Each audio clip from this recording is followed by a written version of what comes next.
அனைவருக்கும் வணக்கம் நண்பர்களே. இன்றைக்கி சண்டே, அதுவும் மாத கடைசியில் வர சண்டேங்கிறதுனால க்ளீனிங் ஒர்க் தான். ஃபுல்லாக வீடு க்ளீன் பண்ணணும். எப்போயுமே மார்னிங் எந்திரிச்சுனி குளிச்சுட்டு வந்துடுவேன். இந்த க்ளீனிங் டே நான் மட்டும் அப்படியே சோம்பேறித்தனமாக எந்திரிச்சு எல்லா வேலையும் செய்யணும். காலைக்கு கம்பு உருண்டை இருக்குது, ஸோ அதை வச்சு இன்றைக்கி சாப்பிட்டுக்க போகிறேன். இது கூட கொஞ்சம் பழைய சாதம் வீட்டில் இருக்குது, எப்பயுமே கொஞ்சம் சேர்த்து வச்சுருவோம். ஸோ அது ஒரு கைப்பிடி போட்டோம்னா கரெக்டாக இருக்கும். ஏன்னா யார் யார் சாப்பிட்றோமோ அதுக்கேற்ற மாதிரி பிசைஞ்சு எடுத்து வச்சுப்போம், அப்பப்போ சாப்பிட்டுக்கலாம் அப்படின்னு. நான் அப்படியே டம்ளரில் ஊற்றி குடிச்சிடுவேன். அப்புறம் வீட்டில் எல்லாருமே அப்படியே சாப்பிடுவாங்க, அதனால் அதுக்கேற்ற மாதிரி செஞ்சுப்போம்.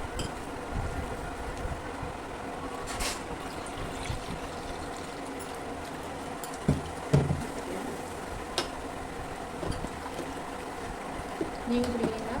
சேர்த்து கரைக்கணுமா இல்லை போதுமா? சாப்பாடு கம்மி இருந்த உருண்டே போட்டேன். குடிச்சிட்டு இப்போ சாப்பாடு போட்டுமாப்பா இன்னும் கொஞ்சம்?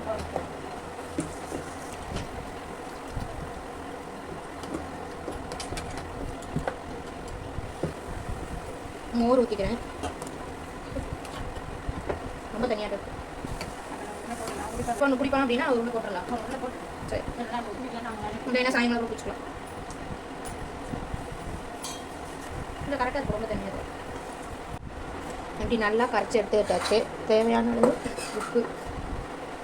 ஒரு சில சமயம் நான் பழைய சாப்பாடு இல்லை அப்படின்னா வெங்காயம் கட் பண்ணி போட்டுப்பேன். சாப்பாடு இருந்தாலும் வெங்காயம் போட்டுப்பேன். இன்றைக்கி நான் வெங்காயம் போட்டுக்கல. ஈஸியாக கூழ் குடிச்சிடலான்னு நான் நினைப்பேன் எங்கள் வீட்டில். ஆனால் எங்கள் வீட்டில் இருக்கிற எல்லாருமே சைடிஷ் பார்த்திங்கன்னா நிறையா கேட்பாங்க.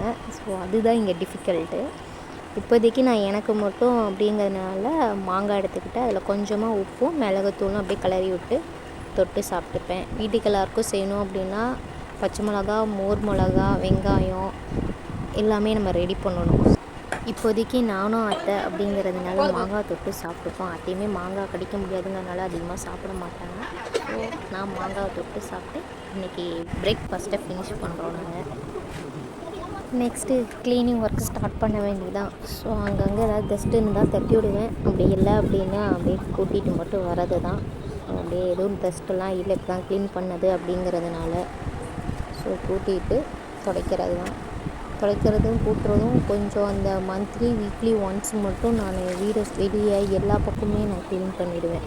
மற்ற நாளில் வீட்டுக்குள்ளே மட்டும் நான் சாமிக்கிட்ட துடைச்சிப்பேன். எங்கேயாவது நமக்கு துடைக்கணுன்னா கிச்சன்கிட்ட மட்டும் நாங்கள் அப்பப்போ துடைச்சிப்போம்.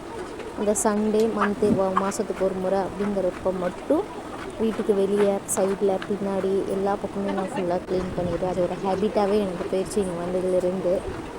ஸோ நம்ம தான் நடக்கிறோமா, ஸோ அதனால் நீட்டாக இருக்கட்டும் அப்படின்னு சொல்லிவிட்டு நான் க்ளீன் பண்ணிவிடுவேன். வேலை கொஞ்சம் அதிகம்தான் க்ளீன் பண்ணும்போது. இருந்தாலும் அந்த ஒரு நாள் இழுத்து பிடிச்சி செஞ்சுட்டு அப்புறம் ரெஸ்ட் எடுக்கிறேன்னு தெரியல, ரெஸ்ட் எடுத்துப்பேன். இப்படி தான் ரொட்டீனாக பண்ணிக்கிட்டு இருக்கிறேன் நானும். இந்த மாதிரி வேலை அதிகமாக இருக்குது அப்படின்னா நானும் அத்தையும் வேலையை ஸ்ப்ளிட் பண்ணிப்போம். ஸோ நான் க்ளீன் பண்ணுறேன், இல்லை வாஷிங் துணி நிறையா இருக்குது கையில் துவைக்கிறது அப்படிங்கும் போது அதுக்கேற்ற மாதிரி வேலை அதிகமாக இருந்துச்சுன்னா அத்தை கொஞ்சம் நேரம் சமைப்பாங்க. ஸோ 2 பேரும் மாற்றி யாரோ ஒருத்தர் ஹெல்ப் பண்ணி அந்த டேவை கொஞ்சம் உடம்பு வலி இல்லாமல் சாட்டிஸ்ஃபை பண்ணிப்போம் 2 பேருமே. நான் வேலையெல்லாம் செஞ்சு முடிச்சு டைம் இருந்தால் நான் குக் பண்ணுவேன், இல்லைன்னா அத்தை குக் பண்ணிடுவாங்க. ஸோ அதுக்கேற்ற மாதிரி டே ஓட்டிடுவோம். அத்தை தான் குக் பண்ணுறாங்க. என்ன பண்ணுறீங்க?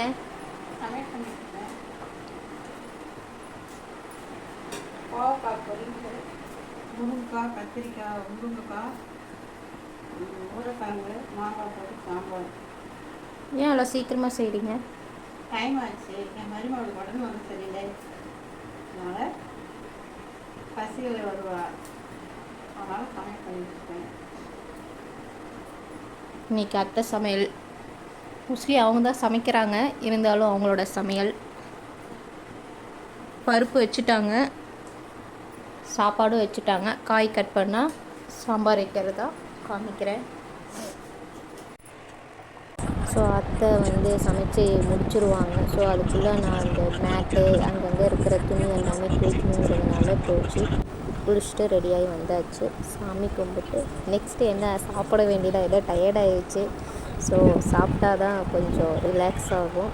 ரொம்ப பசின்னு சொல்ல முடியாது. ஆனால் வெயிலுக்கு தண்ணி தான் தாகடிக்குது. ஏன்னா வெத்துக்கிட்டே இருக்குது, தண்ணி தான் தாகடிக்குது. ஸோ அப்பப்போ தண்ணி குடிக்கணும்னு நினைக்கிறேன். ஆனால் வேலையை செஞ்சு முடிச்சிடலாம் அப்படின்ட்டு இழுத்து போட்டு செஞ்சிடறோமா, தண்ணி குடிக்கல. ஸோ போய் சாப்பிட வேண்டியதான். நீங்களும் எப்படி உங்கள் வீட்டில் எல்லாம் க்ளீன் பண்ணுவீங்க, ஏதாவது இதுனாலும் எனக்கு சொல்லுங்கள், ஷேர் பண்ணுங்கள். மதியத்துக்கு சுட சுட சாதம், முருங்கைக்காய், கத்திரிக்காய், உருளைக்கிழங்கு, மாங்காய் போட்டு சாம்பார். இது கோவக்காய் பொரியல். ரசத்துக்கு பருப்பு. ரசம் அங்கே இருக்குது, இருங்க. ரசம் சண்டே ஸ்பெஷல் இன்றைக்கி இவ்வளோதான். வேணும்னா மாங்காய் இருக்குது, தொட்டுக்கலாம். சாப்பிடலாம். மாங்காய், முருங்கைக்காய், உருளைக்கிழங்கு,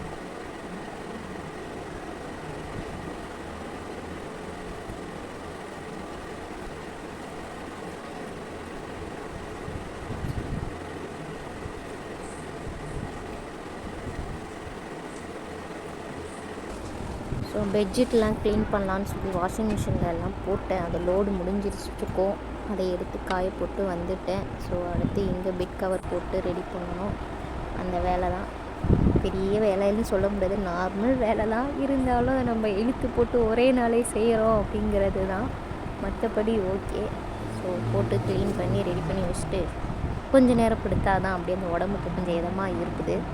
உங்களுக்கும் எப்படி இருக்கும் அப்படிங்கிறதே சொல்லுங்கள். அந்த ரொட்டீன் செய்கிறப்ப இத்தனைக்கும் நம்ம வேலைக்கு போயிட்டு செய்கிறோம் அப்படின்னாலும் அதுக்கேற்ற மாதிரி நமக்கு டிஃப்ரென்ஸ் இருக்கும். வீட்டில் இருந்து செய்கிறோம் அப்படிங்கிறதுனாலும் அதுக்கேற்ற மாதிரி டிஃப்ரென்ஸ் இருக்கும். ஸோ நம்ம பொண்ணாக பிறந்துட்டோம், எல்லா வேலையும் நம்ம தான் செஞ்சாகணும்.